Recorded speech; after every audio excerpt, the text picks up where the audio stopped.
오늘 5월의 세 번째 주일 예배에 참여하신 여러분을 주님으로 환영합니다. 오늘도 예배를 통해서 어디에서 예배 드린지든지 간에 하나님의 임재 가운데 세상을 바라볼 수 있는 우리의 믿음의 눈이 활짝 열려져서 이렇게 힘들고 어려운 상황 속에서도 일하고 계시고 또 우리를 위하시고 우리에게 힘주시기 원하시는 그 아버지와 인격적 깊은 교제 속에 들어갈 수 있는 우리 모두 될 수 있기를 주님의 이름으로 축복드립니다. 우리 다 함께 묵상기도 하시면서 하나님 앞에 나아가십니다. 나는 오직 주의 사랑을 의지하여 싸우니 나의 마음은 주의 구원을 기뻐하리이다. 내가 여호와를 찬송하리니 이는 주께서 내게 은덕을 베푸심이로다. 아멘. 하나님, 오늘은 주님을 의지할 수밖에 없습니다. 우리는 주님을 찬송할 수밖에 없습니다. 그러나 그 의지와 찬송이 우리를 안온하게 할 것이며 우리를 기쁘게 할 것인 것을 또 믿습니다. 오늘도 주의 귀한 백성들이 각자의 처소에서 경건한 마음, 신령과 진정으로 오늘도 주님의 임재를 체험하며 말씀 가운데 서서 기도와 찬양을 통하여 은혜 받기를 소원하며 머리 숙입니다. 일일이 하감하시고 그 가정마다 하나님의 임재의 충만한 축복이 예배를 통하여 넘치게 임하게 도와주시고 오늘도 하나님의 마음을 엿보았기에 그 마음을 가지고 세상을 바로 바라볼 수 있는 건강한 주의 백성들로 거듭나 세워지는 복된 예배 시간 되게 함께하여 주시옵소서. 이 모든 말씀 우리 주 예수 이름 받들어 감사하며 간절히 기도했습니다. 아멘. 우리 다 함께 일어나셔서 찬송가 17장 힘차게 찬양 올립니다. 사랑의 하나님 이곳에 계시니 사랑의 하나님 이곳에 계시니 주 영광이 성전에 가득히 넘치네.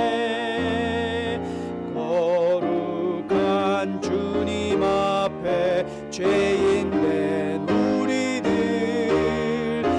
경건한 마음으로 찬양합니다. 은혜의 예수님 우리 죄인하여 속죄의 큰 사랑을 이루어 주소서. 율법의 멍에에서 해방해 주시니 복음의 자유 누림 감사합니다. 위로의 성령님 우리의 마음에 늘 함께 계시오니 큰 힘이 됩니다. 슬픔도 두려움도 넉넉히 이기니 이 세상 끝날 때까지 함께 하소서.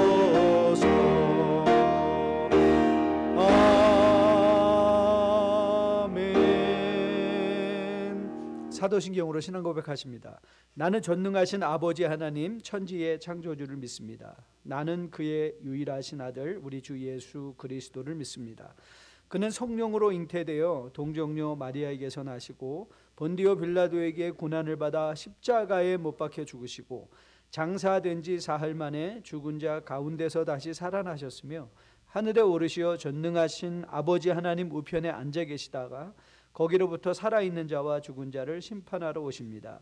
나는 성령을 믿으며 거룩한 공교회와 성도의 교제와 죄를 용서받는 것과 몸의 부활과 영생을 믿습니다. 아멘. 다 그 자리에 앉으시고 이 시간에 한상목 장로님께서 우리를 대표해서 기도 인도해 주시겠습니다. 전능하신 아버지 하나님, 놀라우신 주님의 이름을 찬양합니다. 초록빛이 가득한 5월을 주심을 감사합니다. 오늘도 거룩한 주일 아침 흩어져 있는 우리 성도들, 어렵고 힘들 상황들이지만 마음을 함께 모아 온라인으로 하나님께 예배드리게 하시니 참으로 감사를 드리옵나이다. 하나님 홀로 영광받아 주시옵소서. 하나님의 은혜를 사모하며 오손도손 모여 예배드리는 가정마다 놀라우신 하나님의 은총이 함께 하시길 간절히 소원합니다. 약할 때 강함 되시며 넘어질 때마다 붙잡아 주시는 주님의 은총을 찬양합니다. 무엇보다도 이렇게 어렵고 힘든 시기에 기도로 연결된 주님과의 관계가 끊어지지 않도록 우리 성령님 도와주시옵소서. 메마른 땅을 종일 걸어도 피곤치 않게 하시며 위험한 곳에 이를 때면 큰 바위에 숨기시고 주님 크신 손으로 덮어주시기를 간절히 원하옵나이다. 전능하시고 사랑이 풍성하신 주님 원하옵기는 이제 코로나 바이러스가 말끔히 소멸되게 하셔서 모든 일상이 회복되게 하시고, 그렇지 않더라도 주님을 경배하고 사모하는 일에 부족함이 없도록 회복의 은총을 허락하여 주시옵소서. 매를 맞아도 고난을 당해도 박해를 당해도 몸에 가시까지도 은혜라고 고백하는 사도 바울의 고백이 오늘 이 시간 우리의 고백이 되기를 간절히 소원합니다. 5월을 가정의 달로 주심을 감사드립니다. 사랑하는 가족들, 부모님, 자녀들의 이름을 생각하며 기도합니다. 연로하신 부모님들 건강을 지켜주시고 매일매일 기도와 말씀으로 질병과 아픔을 이기게 하시고 편안함을 허락하여 주시옵소서. 하나님을 아는 것이 지식의 근본이라 하신 주님, 자녀들에게 지혜와 명철을 허락하여 주시옵소서. 언제 어디서나 여호와를 경외하게 하옵시고 출타 중에 있는 가족들 늘 하나님의 의로운 손으로 인도하여 주시옵소서. 원하옵기는 우리 가정이 화목한 가정이 되기를 원합니다. 너희 속에 소금을 두고 서로 화목하라 하신 주님, 부모님을 공경하고 자녀들을 노엽게 하지 않는 서로가 소금의 역할을 감당하는 우리 모두의 가정이 되기를 간절히 소원합니다. 역사를 주관하시는 주님, 우리가 살고 있는 이 땅 미국과 우리의 모국 대한민국 또한 온 세계를 지켜주시옵소서. 유정자들에게 지혜를 주시고 하나님을 경외하게 하셔서 바이러스와의 전쟁을 잘 대처할 수 있도록 인도하여 주시옵소서. 우리 교회를 여기까지 인도하신 하나님 감사를 드립니다. 주님의 몸된 교회에 세워주신 종들에게 영육간의 강건함을 허락하여 주셔서 목자로서의 사명을 잘 감당할 수 있도록 모든 필요를 채워주시고 축복하시고 피곤치 않도록 위로하여 주시옵소서. 사랑하는 양떼들을 푸른 초장으로 인도하기에 부족함이 없도록 말씀의 능력도 허락하여 주시옵소서. 세계 여러 나라에 흩어져 복음 사역을 감당하는 선교사님들을 돌보아 주시고 나라마다 문을 닫고 있는 상황에 그들의 어려움과 고통을 헤아려 주시옵시고 정말 그들의 사역을 축복하여 주셔서 남은 자들이 구원될 때까지 헌신적으로 아버지 하나님 그들을 도와주시고 인도하여 주시옵소서. 이제 찬양자의 찬양을 기뻐 받으시고 아버지 하나님 이제 말씀이 선포됩니다. 선포하는 말씀이 우리 마음판에 새겨지게 하시고 일주일 동안의 삶의 지팡이가 되게 하여 주시옵소서. 예배를 수정드는 종들을 하나님 축복하여 주시옵시고 아버지 하나님 가정마다 하나님의 은혜가 가득하기를 간절히 소원하며 언제 어디서나 어느 자리에서나 우리의 예배를 받으시고 기뻐하시는 예수 그리스도의 이름으로 기도드리옵나이다. 아멘.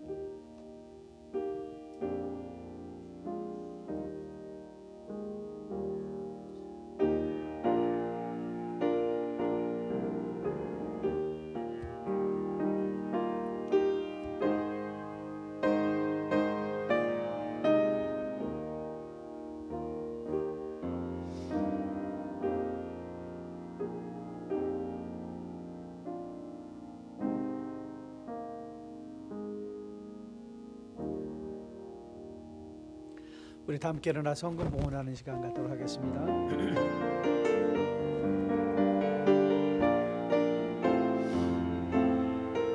나의 하나님 받으소서, 나의 하나님 받으소서. 주께 드리는 이 예물을 소리 높여 감사로 주께 드리네. 아멘.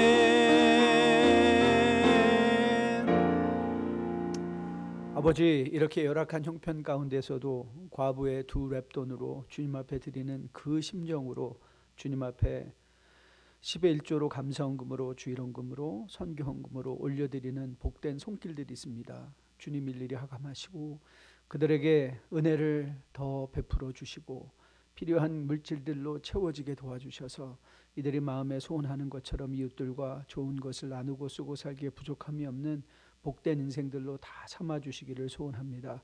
아울러 여러 가지 열악한 형편 속에서 참으로 메말라버린 그 마음과 또 물질의 어려움 가운데 주님 바라보는 자들이 있습니다. 속히 하나님 회복의 은총이 그들 가운데 또 임할 수 있도록 도와주시고 하감하여 주시며 그들의 마음 가운데 위로의 영을 더 불러 넣어 주시고 바로 미래에 하나님이 회복시켜 주실 축복에 대한 기대감으로 오늘을 넉넉히 견딜 수 있는 복된 주의 백성들로 거듭나 세워지는 복된 이 시간 되게 도와주시옵시고 속히 아버지 모든 현실 가운데 어려운 일들을 해결해 주셔서 속히 우리가 일터로 돌아가고 직장으로 돌아가고 사업자로 돌아가서 또 필요한 물질의 회복을 체험하며 이웃들에게 축복의 통로가 되는 귀한 사역으로 세워질 수 있도록 함께하여 주시옵소서.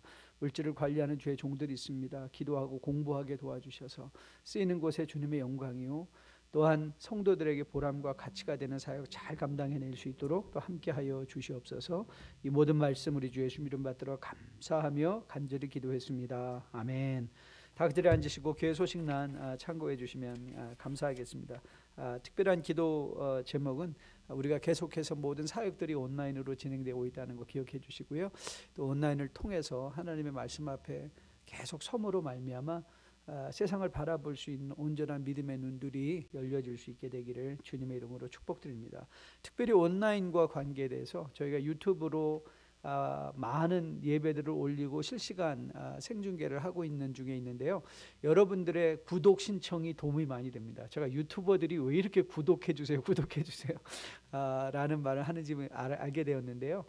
저희 구독자 수가 1000명이 넘으면 이 유튜브를 운영하는데 훨씬 더 유용하다고 합니다. 그래서 지금 가정당 한 분 한 어카운트로 서브스크라이브를 하고 계실 텐데요.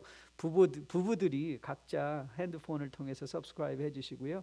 1000명이 넘어갈 수 있도록 여러분 적극적으로 참여해 주시면 감사하겠습니다. 우리 교육부에서도 계속 온라인 예배가 진행 중에 있습니다. 월요일날 우리 BIG 성경 읽기 부모님들 꼭 기억하셔서 아이들이 우리 최용종 간사님과 함께 성경 읽는 프로그램이 있고요. 수요일날은 BIG 또 예배도 있고요.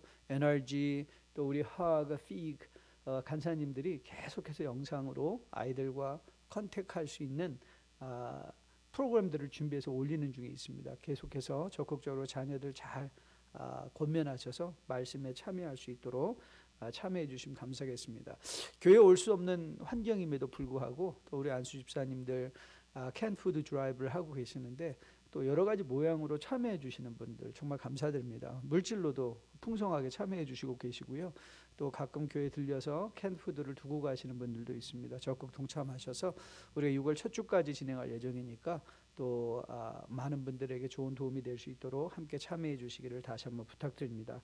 우리 장영철 형제님 어머니께서 4월 첫 주에 돌아가셨는데 소천하셨는데 저희가 이렇게 모이지 못하니까 소식들을 좀 늦게 받았습니다. 우리 장영진 모든 일정 다 끝났고요. 그렇지만 상황이 상황이니만큼 한국에서 부모님이 소천해도 가서 뵙지 못하는 마음들이 상당히 아쉬울 것입니다. 많이 위로해 주시고 기도해 주시면 또 감사하겠습니다. 우리 뉴라이프 중보기도 제목 계속 마음에 품고 기도해 주시기를 부탁드리고요. 자, 이제 오늘 우리가 받을 하나님의 말씀인데요. 오늘 우리가 볼 하나님의 말씀은 사도행전 11장 19절 말씀부터 30절 마지막 절까지 제가 받들어 봉독해 올리겠습니다. 우리 다 함께 일어나서 열린 마음으로 하나님 말씀 받도록 하겠습니다. 그때에 스데반의 일로 일어난 환난으로 말미암아 흩어진 자들이 베니게와 구브로와 안디옥까지 이르러 유대인에게만 말씀을 전하는데 그 중에 구브로와 구레네 몇 사람이 안디옥에 이르러 헬라인에게도 말하며 주 예수를 전파하니 주의 손이 그들과 함께 하심에 수많은 사람들이 믿고 주께 돌아오더라. 예루살렘 교회가 이 사람들의 소문을 듣고 바나바를 안디옥까지 보내니 그가 이르러 하나님의 은혜를 보고 기뻐하며 모든 사람에게 굳건한 마음으로 주와 함께 머물러 있으라 권하니 바나바는 착한 사람이요 성령과 믿음이 충만한 사람이라 이에 큰 무리가 주께 더하여 지더라. 바나바가 사울을 찾으러 다소에 가서 만남에 안디옥에 데리고 와서 둘이 교회에 1년간 모여 있어 큰 무리를 가르쳤고 제자들이 안디옥에서 비로소 그리스도인이라 일컬음을 받게 되었더라. 그때에 선지자들이 예루살렘에서 안디옥에 이르니 그 중에 아가보라 하는 한 사람이 일어나 성령으로 말하되 천하에 큰 흉년이 들리라 하더니 글라디우 때에 그렇게 되니라. 제자들이 각각 그 힘대로 유대에 사는 형제들에게 부조를 보내기로 작정하고 이를 실행하여 바나바와 사울의 손으로 장로들에게 보내니라. 아멘. 하나님의 말씀입니다. 네, 다 그 자리에 앉으시고 오늘 예배를 위해서 장삼절 장로님 특별 찬양 하나님께 올려드리도록 하겠습니다.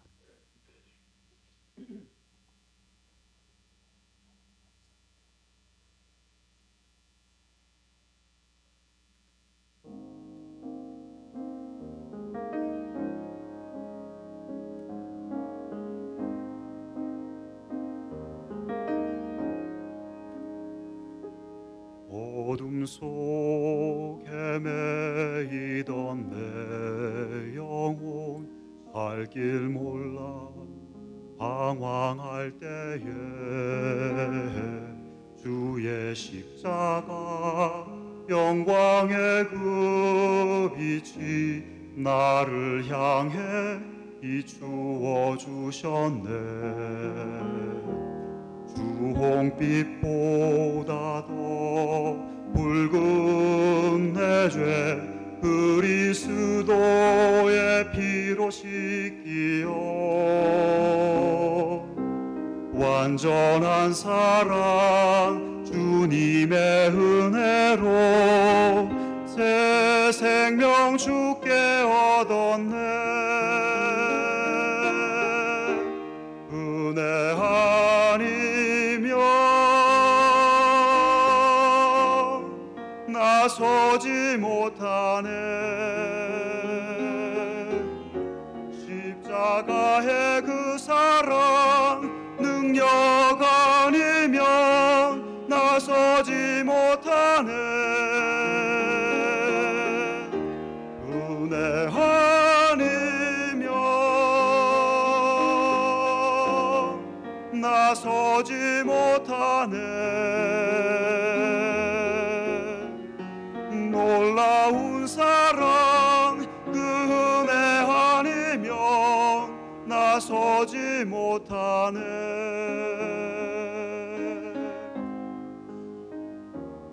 나의 노력과 의지가 아닌 오직 주님의 그 뜻 안에서 의로운 자라 내게 말씀하셨네. 완전하신 그 은혜로 은혜 아니면 나서지 못하네. 십자가의 그 사랑 능력 아니면 나서지 못하네. 은혜 아니면 나서지 못하네. 완전한 사랑 그 은혜 아니면 나서지 못하네. 이제 나 사는 것 아니요 오직 예수 내 안에 살아계시니 나의 능력 아닌 주의 능력으로 이제 주와 함께 살리라. 오직 은혜로 나 살아가리라. 십자가의 그 사랑 주의 능력으로 나는 서리라. 주의 은혜로 나 살아가리라. 십자가 사랑 그 능력으로 나 살리라. 주 은혜로 나 살리라.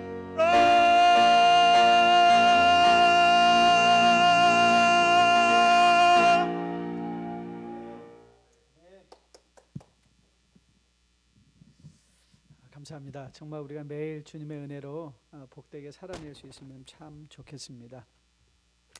오늘 우리가 보려는 사도행전의 기록은 이방 선교의 교두보가 되었던 안디옥 교회가 개척되어지는 장면의 말씀을 기록하고 있는 내용입니다. 사실 이 안디옥 교회의 개척은 이방 선교의 분수령이 되었다고 해도 과언이 아닙니다. 주님의 명령대로 이방을 향한 복음 선언의 힘찬 행보가 이제 본격적으로 펼쳐지게 되고, 그리고 그 중심에 안디옥 교회가 있었고, 안디옥에서 제자들, 이전에는 제자들이라 불리우고 이전에는 성도라고 불리우던 이제 자들이 비로소 그리스도인이다. 그리스도인, 그래서 Christ-like person, 그리스도를 닮은 자들이라라는 명칭으로 불리우게 된 시점이 바로 안디옥 교회와 개척과 동일하게 이루어지고 있다는 사실입니다. 자, 19절 말씀을 한번 볼까요? 19절에 이렇게 기록이 되어 있습니다. 그때에 스데반의 일로 일어난 환난으로 말미암아 흩어진 자들이 베니게와 구브로와 안디옥까지 이르러 유대인에게 말씀을 전하는데, 자, 스데반의 순교 이후 교회를 향한 유대인과 로마 정부의 엄청난 박해가 시작되었습니다. 그래서 많은 그리스도인들이 그들이 정들어 터를 내리고 살고 있던 그 터전을 떠나야만 하는 일들이 생기게 되었던 것이죠. 여러분이 성경을 계속해서 이렇게 읽다 보시면 성경에 아이러니가 있습니다. 아이러니가 뭐면, 여러분 최근에 저는 출애굽기를 마치면서 또 출애굽기에서 발견한 건데, 하나님께서 계속 그 이스라엘을 강건하게 숫자를 늘려주시고 부흥을 일으켜 주시죠. 그런데 그들의 신분은 뭐였죠? 네, 노예였습니다. 하나님의 부흥이 임하는데 하나님의 놀라운 폭풍적인 성장이 이스라엘 민족과 함께하고 있는데, 그러나 현실은 애굽의 노예였고, 그들의 부흥과 그들의 성장을 보고 시기했던 애굽 사람들은 그들에게 더 엄청난 핍박을 가하는 것을 우리가 보게 됩니다. 오늘 비슷한 현상이죠. 사도행전은 계속해서 어떻게 교회가 부흥하고 폭발적으로 성장하고 있는가라는 것을 계속해서 우리에게 밝혀주고 있음에도 불구하고 교회를 향한 핍박은 계속되고 있다는 거예요. 환난은 계속되고 있다는 사실을 보게 됩니다. 박해를 견디지 못했던 성도들이 이제 정든 삶의 터전을 강압적으로 떠날 수밖에 없었습니다. 그런데 그들이 자기의 터전을 떠나면서 가졌던 생각의 변화가 있습니다. 야, 나는 복도 지질이 없다. 이제 겨우 먹고 살만하니까 쫓겨난 애가 아니라, 그들은 어떻게 생각했는가 하면, 야, 내가 이제 이렇게 복음을 가지고 떠나게 되었으니 어떻게 복음을 전할까? 그래서 오늘 19절이 그 말을 하고 있는 거예요. 흩어진 자들이 다니는 곳마다 복음을 전했더라. 그리고 그 중에 얼마는 오늘 본문을 보면 이 얼마들이 이제 노멀하게 그들이 생각하고 있던 노임이 있었죠. 정상이 있었죠. 유대인들에게만 복음을 전하다가 그 중에 어떤 사람들이 몇 사람들이 위험 부담을 하는 거죠. 위험 부담. 그러니까 next normal. 그렇죠.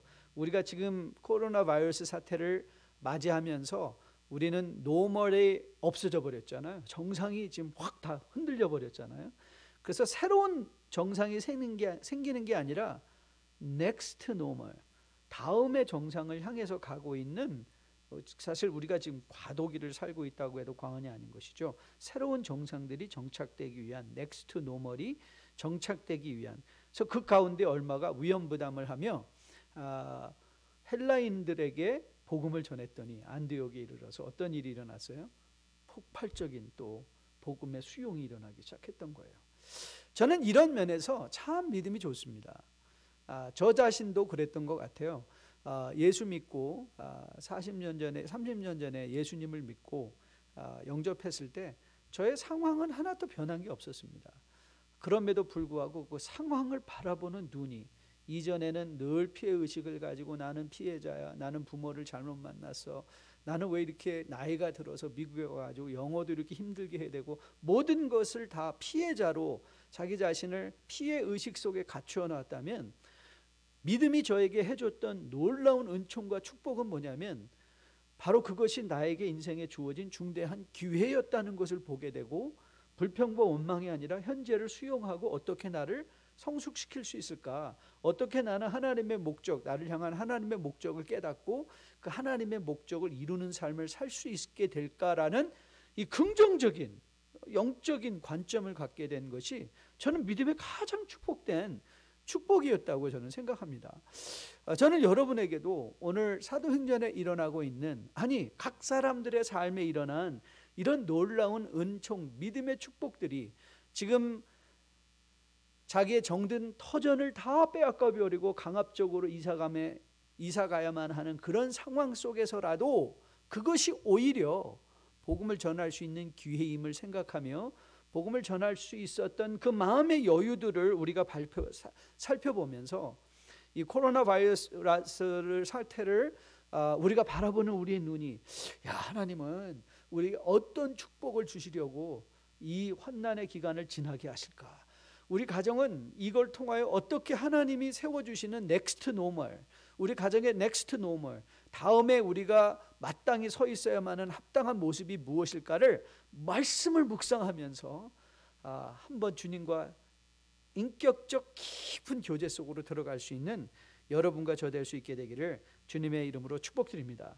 그 안디옥 교회에 놀라운 부흥이 임하자 예루살렘 교회에서 사람을 보냈어요. 사람을 보내서 도대체 어떤 일이 어떻게 일어나고 있는가를 확인하려고 했는데, 그때 보냄을 받은 사람이 누구다? 바나바라는 사람이었어요. 이제 바나바가 보냄을 받았습니다. 확인차 보낸 것인지 아니면 개척되는 교회를 도우려는 의지가 있어서 보낸 것인지는 우리가 잘 파악이 안 되지만, 우리가 결론적으로 볼 수 있는 것은 안디옥 교회를 방문했던 바나바는 startled with joy, surprised with joy, 하나님이 일하심을 보고 너무 기뻐해서, 그렇죠? 그들을 권하여 자기 자신 또한 거기서 머무르며 이제 안디옥 교회의 담임 목회자 역할을 감당했던 것을 우리가 보게 됩니다.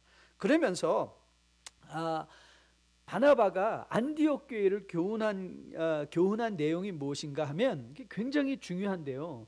이렇게 교훈을 했어요. 마음을 굳게 하여 주와 함께 머무르라. 그러니까 저는 이 바나바가 안디옥 교회에 했던 이 권면을 보면서, 야, 신앙생활을 복잡하게 할 필요가 없구나. 신앙생활은 굉장히 단순하다. 그러니까 신앙생활에 두 가지 목표를 대십시오 하면, 첫째는 마음을 굳게 하는 것이에요. 마음을 굳게 하는 것. 그리고 두 번째는 주와 함께 하는 것. 사실 우리 신앙의 목표, 우리가 왜 말씀을 묵상해야 됩니까? 우리가 왜 기도하죠? 우리가 왜 찬양합니까? 왜 우리가 매일 말씀을 봉독하고 읽어야만 합니까? 그 이유는요, 우리의 마음이 하나님에 향하여 firm foundation, 흔들리지 않는 unshakable faith, 마음이 굳어져 하나님 앞에 흔들리지 않는, 세상에 흔들리지 않는 그런 믿음을 갖게 하기 위한 거예요. 그리고 이건 어떻게 연결되는가? 어떻게 우리의 마음이 굳세어져서 흔들리지 않는 신앙을 할 수 있는가? 주님의 임재 가운데 항상 머무는 것, 그렇죠? 주님의 임재 가운데 머무는 것. 이런 걸 보면 신앙생활의 목표가 보다 뚜렷하게, 그렇죠? 신앙생활은 무슨 교회를 키우거나 무슨 물질로 풍요해지거나 이런 것 이전에 그런 모든 것은 부수적일 수 있지만 근본적인 믿음의 내용은 우리의 마음이 굳건해지는 거죠. 견고해지는 거죠. 그리고 주와 그 견고해지면 질수록 어떤 일이 일어난다고요? 주님과 함께하는 주님의 임재 의식이 바로 바나바가 했던 일이었습니다. 그런데 왜 어떻게 바나바는 그들의 마음을 굳건하게 하고 주님과 함께하는 일을 도울 수 있었을까? 자, 이제 24절 말씀인데요, 바나바를 설명하고 있는 말씀을 우리가 보려고 해요. 바나바를 뭐라고 설명했죠? 자, 24절 같이 한번 읽어볼게요. 바나바는 착한 사람이요 성령과 믿음이 충만한 사람이라 이에 큰 무리가 죽게 더하여지더라.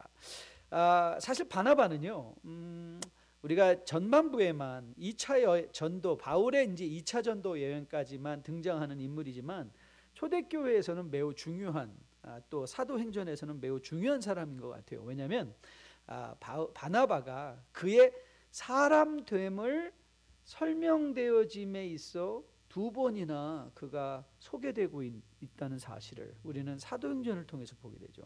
사도행전 여러분 이미 보신 대로 사도행전 4장에서 우리는 이 사실을 확인했어요. 사도행전 4장 36절 37절 말씀인데요, 자, 여러분 눈으로 화면을 따라 확인해 보시면 좋겠는데요, 구브로에서 난 레위족 사람이 있으니 이름은 요셉이라 사도들이 일컬어 바나바라, 번역하면 위로의 아들이라 하니 그가 밭이 있음에 팔아 그 값을 가지고 사도들의 발 앞에 두었던 사람. 그렇죠? 우리가 만났던 사도행전 4장에서의 바나바의 모습이었어요. 그래서 오늘 저는요, 이 오늘 본문은요, 늘 말씀드린 것처럼 there are many teachings, many perspectives. 그러니까 여러 가지 관점에서 볼 수 있는 많은 실제적인 교훈들이 많이 있는데, 오늘 저는 이 한정된 주일의 짧은 말씀 강론 시간에 오늘 바나바에 집중해 보려고 해요. 바나바에 집중해서 우리가 그 바나바를 이제 거울 삼아서 우리의 가정을, 내 자신을 비추어 보는 가운데 오늘 바나바가 이웃들을 견고하게 하고 마음을 견고하게 하고 주님과 함께 있었던 것을 권면할 수 있었던 그 자리에도 우리가 함께 바나바와 설 수 있게 되기를, 그런 아버지가 되고 그런 어머니가 되고 우리 남편의 마음을 견고하게 하고 주와 함께 있기를 격려할 수 있는 우리 자녀들을 마음을 믿음으로 견고하게 하고 주님과 함께 있기에, 또한 더불어 우리 모두 주변에 나를 아는 사람들이 우리를 통하여 마음이 견고해지고 믿음으로 견고해지고 주님과 함께하는 임재의식으로 충만해지는 그런 일에 쓰임받을 수 있는 여러분과 저 되기를 주님의 이름으로 축복드립니다. 가장 먼저 우리가 발견한 바나바의 모습은요, 착한 사람이다라는 거였었어요. 착한 사람. 그래서 성경은 이 착하다는 설명을 a good man이라고 적고 있어요. good man. 근데 사실 이 단어가 헬라어로는 아가토스라는 단어로 되어 있는데요, 이 말의 그 근본적인 의미는 뭐냐면 어떤 면에서 good, 좋은 거냐 할 때 intrinsically good, 그러니까 본성적으로 그냥 좋은 거예요. 본성적으로 좋은 것이었고, 그리고 good in nature, 그러니까 성품이 좋다 랄 때 사용되는 언어였어요. 그래서 사실 우리가 바나바는 좋은 사람이요 라고 말하지 않고 한국말 성경이 바나바는 착한 사람이다 라고 할 때 우리는 이 영어는 좋은 사람이다 라고 할 때 물론 kind라는 단어가 있긴 하지만 그래도 good man의 착함이 이렇게 포함되어 있잖아요. 그런데 한국말은 그걸 굳이 구별해서 착하다라는 언어를 사용해서 바나바를 설명하고 있어요. 그런데 착한 것만 아니라 또 뭐라고 나와 있죠? 성령과 믿음이 충만했다 그랬어요. 그러니까 이거는 이렇게 이해하시면 돼요. 성령이 충만했고 그리고 또 믿음도 충만했고, 그러니까 성령과 믿음이 충만했다. 그런데 이 바나바는 착하다, 이 헬라어 말의 그 구성을 보면 그러니까 착한 사람이었다 and 이 카이라는 접속사가 사용돼요. 착하고 그리고 또 성령이 충만하고 그리고 또 믿음이 충만했다. 이 단어는요, 이 and라는 단어는 이제 동격인 단어예요. 동격. 그러니까 다시 말하면 착한 것은 무슨 뜻이에요? 그러니까 착한데 성령이 충만한 것, 그리고 성령이 충만한 건 또 뭐예요? 믿음이 충만한 거예요. 그러니까 이것은 뗄래야 뗄 수가 없는 하나의 설명이라는 거예요. 착하다는 것이 성령이 충만하다는 것이고, 그러니까 성령이 충만하다는 것이 믿음이 충만한 것이고, 믿음이 충만하면 어떻게 할 수밖에 없어요? 착할 수밖에 없어요. 간혹가다 우리가 이런 표현 사용하잖아요. 저 사람 참 믿음은 좋은 것 같은데 참 성품이 거칠어, 그런 사람이 있어요. 여러분, 이거는요 사실은 사실 불가능한 말이에요. 현실 불가능 말. 믿음이 우리 가운데 제대로 들어오면, 우리의 믿음이 우리 안에서 제대로 작동을 하면, 성령이 우리 안에 충만하면, 여러분 성령의 열매가 뭐죠? kind. 그 다음에 온유한 것, 젠틀한 거예요. 그러니까 우리가 이웃들에게 착한 모습으로 다가서지 않을 수가 없어요. 성령이 내게 임하면 우리의 인격이 어떻게 돼요? 본성적으로 변하게 된다는 거죠. 그래서 착하다, 성령이 충만하다, 믿음이 좋다는 별개 세 개의 특징일 수가 없어요. 착한 사람은 성령이 충만하고, 성령이 충만하면 믿음이 충만하고, 믿음이 충만하면 성령이 충만해야 되고, 성령이 충만하면 착한 사람이 돼야 된다. 이런 차원에서 그러면 도대체 어떤 면에서 우리가 바나바는 성령이 착하고 성령이 충만하고 믿음이 충만한 사람이었는가? 이제 이것을 우리가 한번 살펴보려고요. 어떻게 살펴볼까 하면 구체적으로 소개되어진 바나바의 모습을 통해서 보려고 해요. 자, 가장 먼저 여러분에게 이미 사도행전 4장에서 바나바가 어떻게 소개되었는가를 여러분들과 함께 나눴어요. 그 어떻게 소개되었죠? 네, 자기의 밭을 팔아 사도들의 발 앞에 내어놓았다, 이 말을 하고 있어요. 근데 여러분 잘 보세요. 오늘 이 누가가 강조하려고 했던 것은, 4장을 통해서 강조하려 했던 것은 바나바가 자기의 전 재산을 팔았다라는 것을 강조하고 있는 게 아니에요. 바나바가 이 팔은 밭이 그의 전 재산이었는가 아니었는가는 사실 누가복음을 통해서는 확인할 수가 없어요. 그게 집이 있었을 수도 있고, 밭이 또 한 떼기가 있었고 10떼기가 있을 수도 있고. 그러니까 이거는 누가가 강조하려고 했던 것은 그의 행동을 강조했던 거예요. 그러니까 요즘 이 칭찬을, 제가 최근에 이 칭찬과 관련된 강의를 하나 들었는데, 아주대 심리학과 교수 김경일이라는 교수님이 계시는데요. 굉장히 괜찮으신 분입니다. 유튜브를 통해서 아주대 심리학과 김경일 치면 한국인의 본성을 이해하는 차원의 좋은 강의들이 굉장히 많습니다. 시간 나실 때 한번 들어보시면 좋은데요. 이 김경일 교수가 좋은 칭찬이 뭐냐라고 하면서 좋은 칭찬의 특징을 설명하면서 가장 먼저 뭘 말하는가 하면, 좋은 칭찬은 결과를 칭찬하는 것이 아니라 노력을 칭찬하는 거다, 이렇게 얘기하더라고요. 그러니까 예를 들면 결과, 너 1등 했으니까, 그런데 그러면 또 다른 1등을 해야 되잖아요. 그러니까 너는 1등을 하기 위해서 참 노력하는 모습이 너무 좋았어. 너의 노력이 좋은 열매를 맺은 거야. 그래서 노력을 칭찬하라는 거예요. 그러니까 하나님은요, 우리를 칭찬하실 때 우리가 한 행위, 너는 헌금을 많이 했구나, 이거를 칭찬하시는 분이 아니라, 헌금이 얼마나 많냐를 칭찬하는 것이 아니라, 헌금을 많이 낸 것을 칭찬받으려면 당연히 그때 바리새인들이, 그렇죠, 쩔렁쩔렁 소리내며 헌금했던 부자들이 칭찬을 받았겠지만, 하나님은 누구를 칭찬하셨어요? 2렙돈에 어떻게 보면 부자들에게 푼돈이었던 돈이었는데, 그것을 하나님 앞에 바쳤던 그 과부의 드림을 칭찬하셨잖아요. 그러니까 하나님이 칭찬하셨던 것은 결과가 아니라 뭐예요? 그 마음을 칭찬하신 거잖아요. 여러분 마찬가지로 누가가 설명하는 건 이 바나바는요 기꺼이 자원하여 자기 것을 남을 위하여 교회를 위하여 줄 수 있었던 사람, 그 성품을 칭찬하고 있는 거예요.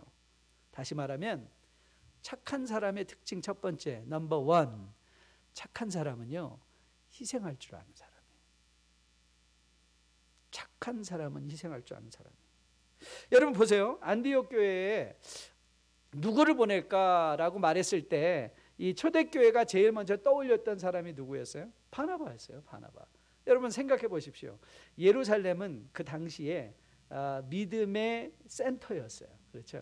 그러니까 that's a happening place. As far as church is concerned, happening place예요. 그런데 안디옥은요 불확실한 place예요. 그렇죠? 불확실한, uncertain. 이거 이방의 이 도시인데, 근데 바나바를 보냈을 때 바나바가 I don't want to go. 거기까지 안 가겠습니다. 그런 말이 등장하지 않아요. 바나바는 기꺼이 교회의 부르심에 순종해요. 여러분 순종은요 희생이 없이는 불가능하죠.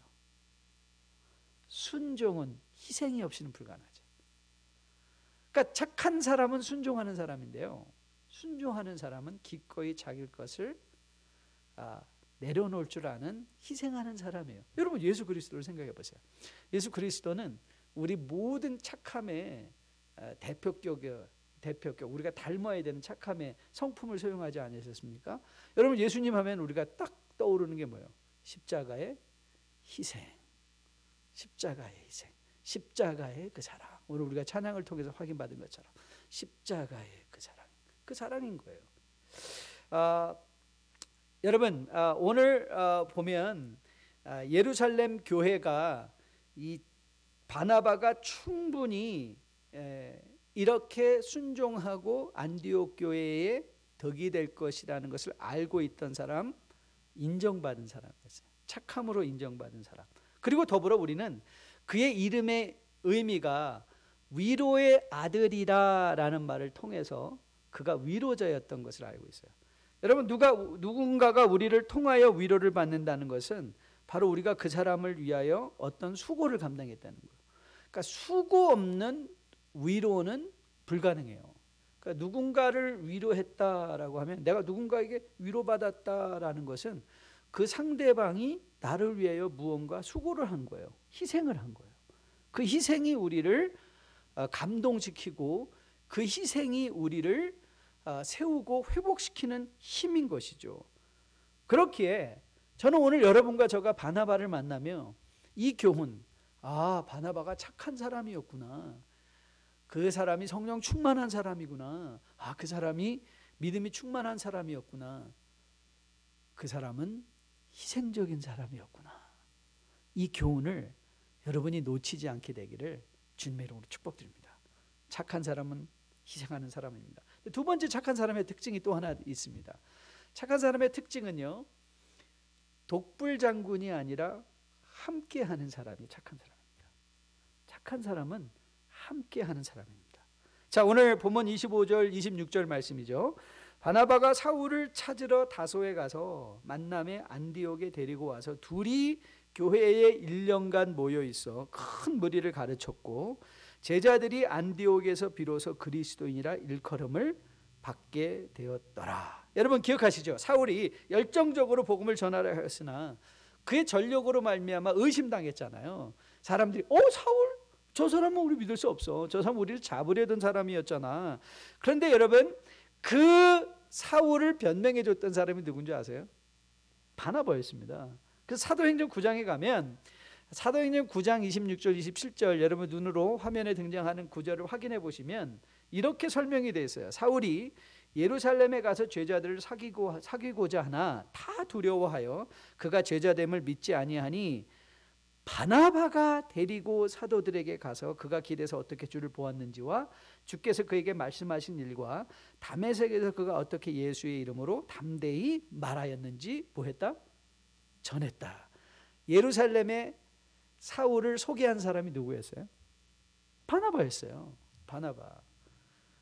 어떻게든지 바울로 하여금 공동체에 함께 속하여 함께 하나님의 나라의 일을 동역하게. 자, 이런 바나바를 보았기에 여러분 이 바울의 특징이 뭐라고 그랬죠? 각 편지마다 바울은 그가 함께 했던 사람들을 언급하는 것을 잊지 않아요. 그렇죠? 로마서 16장에는 그가 함께 했던 사람들이 쭉 30명 이상 열거돼요. 많은 편지들을 마지막 부분에는 누가 나와 함께 있고 누구를 알아주고 누구와 함께 인사한다, 이런 말들이 함께 하고 있다는 것이 빠지지 않고 소개하고 있는 장면을 보게 돼요. 여러분 성령이 충만한 게 뭔지 아세요? 성령이 충만하고 믿음이 충만하고 성품이 착한 사람은요, 같이 하는 사람이에요. 같이 해요. 공동체의 한 부분의 역할을 감당해요. 여러분 본문을 다시 보면 이 다소에 머물고 있던 사울을 안디옥으로 데려와서 이방 선교의 본물이 본격적으로 열릴 수 있도록 사울을 전면에 내세웠던 사람이 누구냐면 바나바였어요. 사실 안디옥에서 사울의 영향력이 완전히 세워지게 됐어요. 그래서 그가 이방을 향한 사도로서의 부르심, 저는 이 부분을 더 깊이 묵상하고 연구해 볼 필요가 있다고 생각하는데요. 사실 사울이 이방을 향하여 가졌던 그 열정적인 복음들은 저는 안디옥에서 거의 도 reaffirmed, 다시 한번 견고하게 세워지고 확인되어지지 않았나, 저는 그렇게 미루어 짐작할 수 있다고 생각합니다. 여러분 이 바나바는 이런 차원에서 보면 뭐든지 함께 하려는 사람이었어요. 착한 사람은 일을 생각하지 않고 사람을 생각하는 사람입니다. 사람을 떠올리는 사람이에요. 그래서 함께 하는 사람. 저는 여러분과 저가 믿음은 좋은데 함께 하는 것이 좀 어눌하다, 그건 여러분들이 개발해야 될 부분 중에 하나라고 생각합니다. 착한 사람은 어떤 사람이에요? 희생할 줄 아는 사람, 그리고 함께 할 줄 아는 사람. 믿음이 충만한 사람이 누구라고요? 희생할 줄 알고요, 함께 할 줄 아는 사람.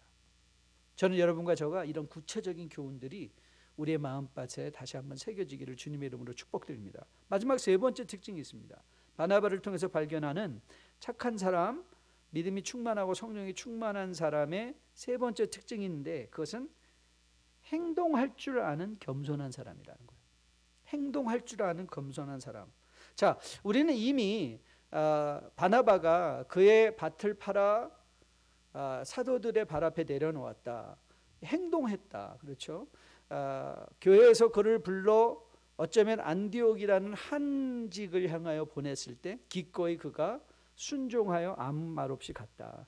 그리고 안디옥에서 그가 1년을 머물며 그들을 목양했다. 우리는 이미 그런 사실을 알고 있어요. 그리고 또 기꺼이 그는 사울을 찾아갔다. 그래서 우리는 이 바나바가 사울을 찾아갔구나. 근데 여러분 이 안디옥은 지금 터키와 시리아 국경에 위치한 도시인데요, 안디옥에서 5가지의 거리가 얼마 되는 줄 아십니까?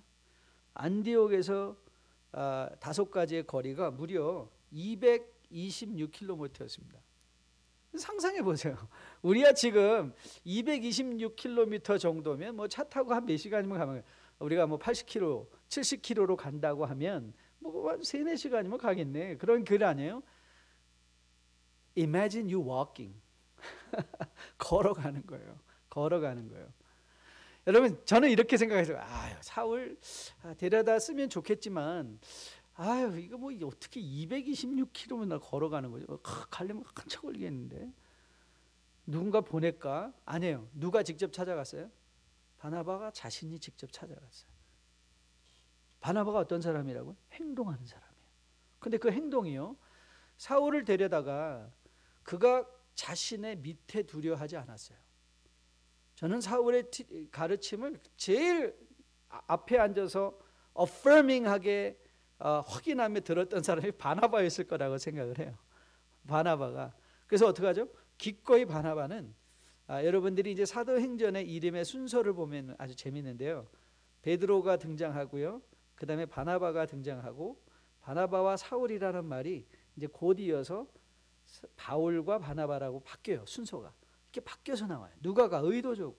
그만큼 바나바가 그렇지만 이 사울을 세워주지 않았다면, 자신의 권위를 기꺼이 내려놓고 이 바울을 세워주지 않았다면 불가능한 일이에요. 그러니까 다시 말하면 바나바는 어떤 사람이었어요? 함께 하려 행동했던 뿐만 아니라 기꺼이 자신의 권위까지도, 가르침의 권위까지도 내려놓을 수 아는 겸손한 사람이었다는 거죠. 이런 차원에서 보면 우리가 겸손한 사람을 대부분 좀 소극적으로 이해할 때가 많이 있어요. 우리의 의식, 그 동양적인 사고 방식에서는 좀 소극적으로 생각할 때가 많이 있는데, 오늘 본문을 보면 바나바를 보면 바나바는요, 하나님의 나라의 목적을 이루기 위해서는 적극적인 사람이었던 걸 보게 돼요. 겸손하다는 것은 소극적이라는 의미가 아니에요. 적극적으로 행동하는 거예요. 그러니까 착한 사람은요, 이래도 흥 저래도 흥이 아니에요. 분명한 하나님의 향한 목적과 의도와 뜻을 마음에 새기고 그것을 이루기 위하여 전면에 나서는 사람이에요. 전면에 적극적으로 나서서 하나님의 뜻을 이루어가기를 소원하는 그 사람이 성령이 충만한 사람이고요, 믿음이 충만한 사람이고 착한 사람이고요. 자, 본문 24절을 다시 한번 보십시오. 다시 한번 보세요. 바나바는 착한 사람이요 성령과 믿음이 충만한 사람이라 이에 큰 무리가 죽게 더하여지더라. 근데 사실 이 원문이 한국말은 그 의미가 조금 번역되는 과정에서 조금 상세가 됐다고 생각하는데, 이 본문은요, 원인과 결과를 나타내는 허티라는 아주 강력한 접속사로 사용되고 있어요. 헬라어 본문을 보면 굳이 이 접속사를 번역에 함께 포함해서 24절을 다시 읽는다면 이런 의미예요. 바나바는 착한 사람이요 성령과 믿음이 충만한 사람이었기 때문에, 이렇게 하면 돼요. 이해라는 말보다 때문에 어떤 일이 일어났다? 큰 무리가 죽게 더해졌다. 큰 무리가 더해졌다. 그러니까 여러분, 이 바나바의 착함과 성령 충만함과 믿음이 실제적으로 많은 사람에게 영향을 미쳐 교회의 부흥의 역사가 일어났다는 것이죠. 그리고 그 안에서 그리스도인들이라는 호칭을 비로소 그들이 받게 됐다는 것이죠. 그러고 보면 사실 우리가 교회를 어떻게 부흥시킬까, 어떻게 우리가 믿음으로 많은 사람에게 영향을 미칠까, 여러분 우리 고민할 필요 없어요. 뭐 하면 되죠? 우리가 다 착한 사람이 되면 돼요. 직장에서 착한 사람이 되면 돼요. 가정에서 착한 아내가 되고 착한 아버지가 되고 착한 자녀들이 되고 착한 부모가 되면 돼요. 그리스도를 닮은 착한 사람이 많아지면 그것이 빛과 소금이 돼요. 빛과 소금이 돼요. 그 시대를 밝힐 수 있는, 그 시대를 변화시킬 수 있는 하나님의 놀라운 은혜에 동참하게 된다는 것이죠. 그러면 이제 오늘 우리가 마지막으로 던질 질문 한 가지가 있어요. 이 질문이 이거예요. 오늘 성경에서 말한 착한 것은 선천적 성품인가 후천적 성품인가? 굉장히 중요하죠. 선천적으로 착한 건가 후천적으로 착해진 건가? 제가 요즘 아주 즐겨 듣고 있고요, 또 온라인 강좌를 하나 지금 수강하고 있는 게 있어요. 콜세라라는 그 온라인에 뭐 여러 좋은 강좌들이 많아요. 거기에 지금 그 예일대 교수로 선교하고 있는 로리 산토스라는 교수가 있는데요. 그분은 또 제가 그분의 팟캐스트를 항상 걸을 때, 뛸 때마다 듣는데요. 그분이 운영하는 그 팟캐스트 이름이 뭐냐면 The Happiness Lab이에요. Happiness Lab. 행복연구소 이런 식으로 하면 되죠. 그러니까 이 로리 산토스라는 사람은 인간이 어떻게 행복한가, 행복을 느끼는가, 행복을 누리는가를 연구하는 심리학자인 것을 보게 돼요. 이 사람은 종교적인 사람 아니에요. 거기는 뭐 기독교적인 것도 아니고, 근데 제가 그분의 그 팟캐스트를 계속 들으면서 그분은 심리학적인 차원에서 당신이 어떻게 행복할 수 있는가를 계속 말하는데, 근데 그 결론은 굉장히 기독교적이에요. 이게 이거 성경 말을 그냥 다른 말로 표현한 것 같으네. 그러니까 예를 들면 이런 거예요. 한 번은 제가 팟캐스트를 듣는데 그래요. 당신이 행복한 삶을 살기를 원한다면 거기서 뭐냐면 griping이라는 단어를 가지고 griping 한다라는 말은 불평한다, 원망한다, 아니면 좀 크리티컬하다 이런 뜻에 있는데 과연 griping을 함으로 말미암아 우리 심리적으로 우리의 마음속에 있는 frustration, 갈등을 해소할 수 있는가? 그러니까 불평하고 원망함으로 입으로 내놈으로 말미암아 우리의 마음이 좀 평화를 얻을 수 있는가? 그러면서 결론은 뭐냐면 아니라는 거예요. 그러면서 결론을 뭐라고 해놓냐면 이렇게 결론했어요. Practice gratitude. 감사를 실천해 보라고 했어요. 그러니까 매일 자기 전에 아침에 일어나서 어제 일어났던 감사 일을 하고 감사를 떠올리고 하루를 시작해 보라. 그럼 너희 인생이 훨씬 더 행복할 거다. 행복할 거다 그렇게 얘기됐어요. 여러분 이 성경하고 그냥 맞는 말 아니에요? 이 심리학자들도 결국 결론을 보면 인간은 어떤 존재인가에 성경적 창조하시는 하나님의 결론으로밖에 올 수가 없는 것 같아요. 제가 지난 에피소드에서 또 뭘 들었는가 하면 행복한 사람은 누구냐라는 질문에 산토스 교수는 뭐라고 대답하냐면 희생하는 사람이 더 행복한 삶을 산다는 거예요. 그래서 그 사람이 어떻게 그 하루에는 희생하는 사람이 어떻게 더 행복한 삶을 사냐. 그래서 이분이 아주 기발한 이 심리학자들은 이거 자기가 주장하는 그 명제를 반드시 실험을 통해서 확증해야 되잖아요. 하여튼 기발한 시험을 하나 했는데요. 그가 이 미국에서 신장을 기증한 사람들의 리스트를 찾아서 그 사람들을 인터뷰한 거예요. 그 다음에 인터뷰를 하면서 발견한 게 뭐냐면 신장을 기증한 사람들이 거의 대부분 자기 장기를 자원해서 기증한 사람들, 여러분 보세요. 내 장기를 신장이 2개 있는데 하나를 떼어서 남을 준다는 건 굉장한 자기의 개인적인 리스크를 하는 거 아니에요? 희생적인 거 아닙니까? 그런데 그분이 만났던 거의 대부분의 신장 기증자들이 친절하고 인내하고 그리고 매우 행복한 삶을 살았다는 거예요. 거의 행복한 삶을 살았대요. 그리고 그분들이 대부분 그렇게 필요하면 저는 간까지도 부분 기증할 의향이 있다고 얘기를 했다는 거예요. 이분이 너무 아니 어떻게 사람이 이럴 수 있나? 그리고 이렇게 희생한 사람들이 어떻게 이렇게 행복한가? 그러면서 그가 내린 결론이 뭐냐면 우리가 희생하면 행복하다 이 말이에요. 여러분 성경을 보세요.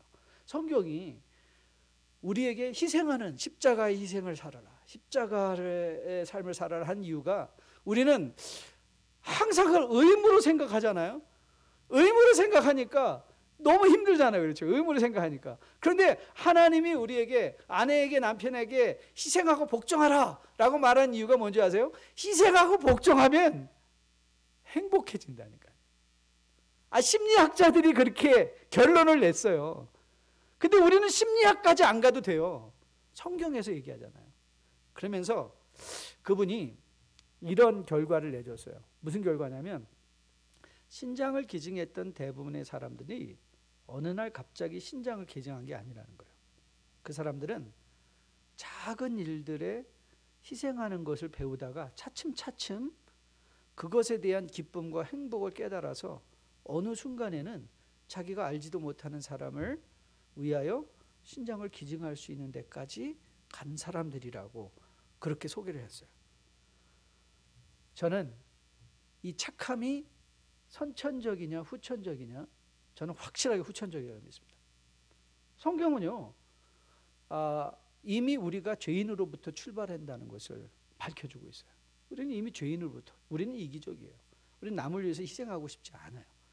우리는 가능하면 함께 하고 싶지 않아요.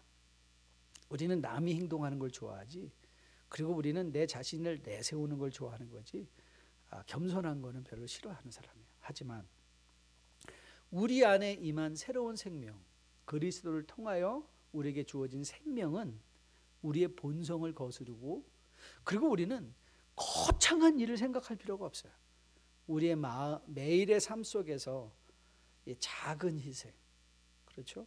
여러분 지금 코로나 바이러스 때문에 제가 그 CPR이라는 뉴스를 통해서 아리글을 하나 읽었는데 지금 심각한 문제가 지금 코로나 디보스라고 얘기를 해요. 일본에 지금 그런 현상이 굉장히 심화됐다고 하는데 미국도 예외가 아니라는 거예요.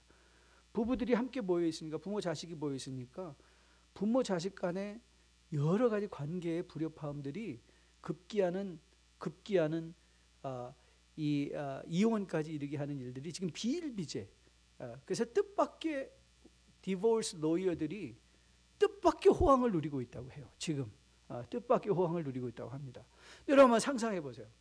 매일의 삶의 현실 속에서 그리스도로부터 부여받은 그 희생적 사랑에 감사해서 우리가 매일의 삶의 아주 작은 부분의 희생을, 아내가 남편에게, 남편이 아내에게, 부모가 자식에게, 자식이 부모에게, 이 작은 act of sacrifice, 우리가 그걸 희생하면서 출발했을 때 과연 그 가정에 행복이 임하겠습니까? 임하지 않겠습니까?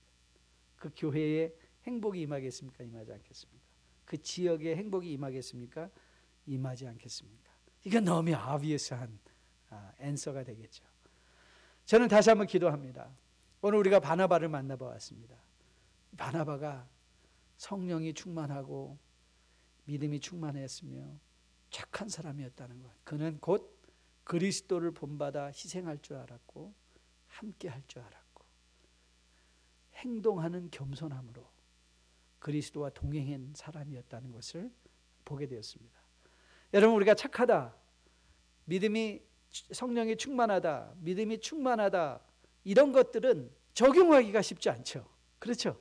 그래 나도 착하고 싶어. What does that mean? 그렇죠? 나도 성령이 충만하고 싶어. 그게 우리가 이 구호로는 좋은데 매일의 삶으로 가져오려면 그게 좀 형이상학적인 개념이니까 쉽지 않죠. 그런데 이렇게 생각하면 쉽죠. 희생, 함께, 행동하는 겸손. 이건 우리가 충분히 실천할 만하잖아요. 매일의 삶 속에서. 전 여러분과 저가 우리 바나바가 보여줬던 그 착함, 성령 충만, 믿음 충만을 우리의 삶 속에서 희생과 함께함과 행동하는 겸손으로 시도해봄으로 말미암아 하나님이 우리에게 주시는 기쁨, 행복 놓치지 않고 이 시기에 속에서도 행복함으로 여러분과 저의 삶을 살아낼 수 있게 되기를. 그래서 많은 사람들이 야, 저래서 믿는구나 라는 그 고백을 얻어낼 수 있는 우리 모두 되기를 주님의 이름으로 축복드립니다. 우리 다 함께 일어나서 마지막 찬양하려고 하는데요.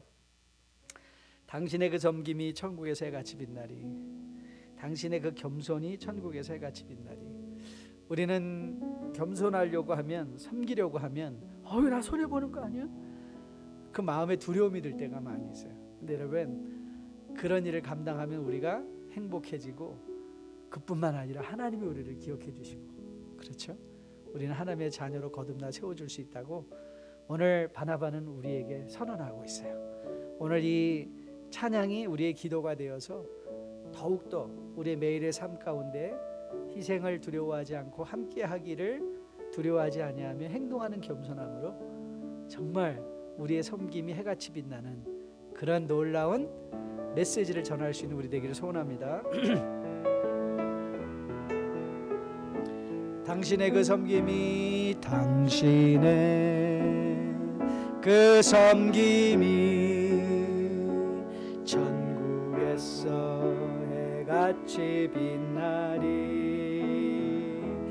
당신의 그 겸손이 천국에서 해같이 빛나리, 그 믿음이 천국에서 해같이 빛나리, 당신의 그 충성이 천국에서 해같이 빛나리, 주님이 기억하시면 족하리,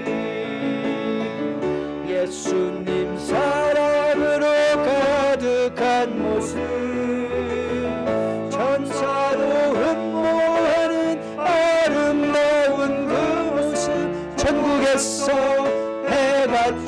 빛나리. 당신의 그 순종이, 당신의 그 순종이 천국에서 해같이 빛나리. 당신의 그 사랑이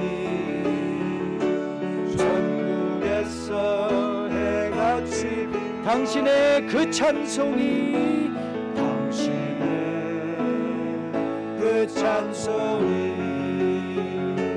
천국에서 해같이 빛나리. 당신의 그 헌신이 천국에서 해같이 빛나리. 주님이 기억하시면 족하리. 불타는 사랑으로 가득한 모습, 천사도 흠모하는 아름다운 그 모습 천국에서 해같이 빛. 주님이 기억하시면 족하리. 주님이 기억하시면 족하리. 불타는 사랑으로 가득한 모습, 천사도 흠모하는 아름다운 그 모습 천국에서 해같이 빛나리. 천국에서 해같이 빛나리. 아버지, 바나바의 착함이, 바나바의 믿음 충만함이, 바나바의 성령 충만함이 안디옥 교회와 1세기 교회에 엄청난 부흥을 가져온 것을 보게 됐습니다. 그리고 바나바로 인하여 그 교회가 행복해졌습니다. 하나님, 우리는 가정을 행복하게 하기 원합니다. 우리가 이루는 직장 일터가 행복해지기를 원합니다. 우리 교회가, 우리 가정이 부흥하기를 원합니다. 그러고 보니 그 부흥은 외적인 요인이 아니라 내가 먼저 희생하고 함께하며 행동하는 겸손을 통한 착함을 실천하면 행복과 부흥은 당연히 따라오는 부수적인 하나님의 축복임을 보게 됩니다. 아버지, 지금 코로나 바이러스로 우리의 심령이 날카로워져 있습니다. 남편의 마음도, 아내의 마음도, 자녀들의 마음도 날카로워져 있습니다. 만일 우리가 이런 상황 속에서 서로가 모두에게 착한 사람이 되기 위하여 작은 일에 실천한다면 행복은 그렇게 멀리 있지 않을 것 같습니다. 오늘도 말씀 앞에 섰던 주의 백성들, 이 말씀이 교훈이 되어 오늘도 내가 어떻게 하나님이 부여받은 생명을 작은 일에 희생하고 함께하며 행동하는 겸손을 통한 주님의 빛을 드러낼까를 생각하며, 그래서 가정에서 더 행복해지고 일하는 일터에서 더 감사할 수 있고, 그래서 하나님이 붙여주시는 많은 사람들로 인하여 또 영광을 돌릴 수 있는 그런 주의 백성으로 세워지게 함께하여 주시옵소서. 이젠 우리 주 예수 그리스도의 은혜와 아버지의 지극하신 사랑과 성령님의 인도하심이 말씀을 마음에 받고 또 일주일을 착한 사람으로 살아내기를 소원하며 머리 숙인 주의 백성들의 머리 위에, 그들의 가정 위에, 섬기는 기업과 직장 위에, 자녀들 머리 위에 지금으로부터 영원까지 함께 계실지어다. 아멘.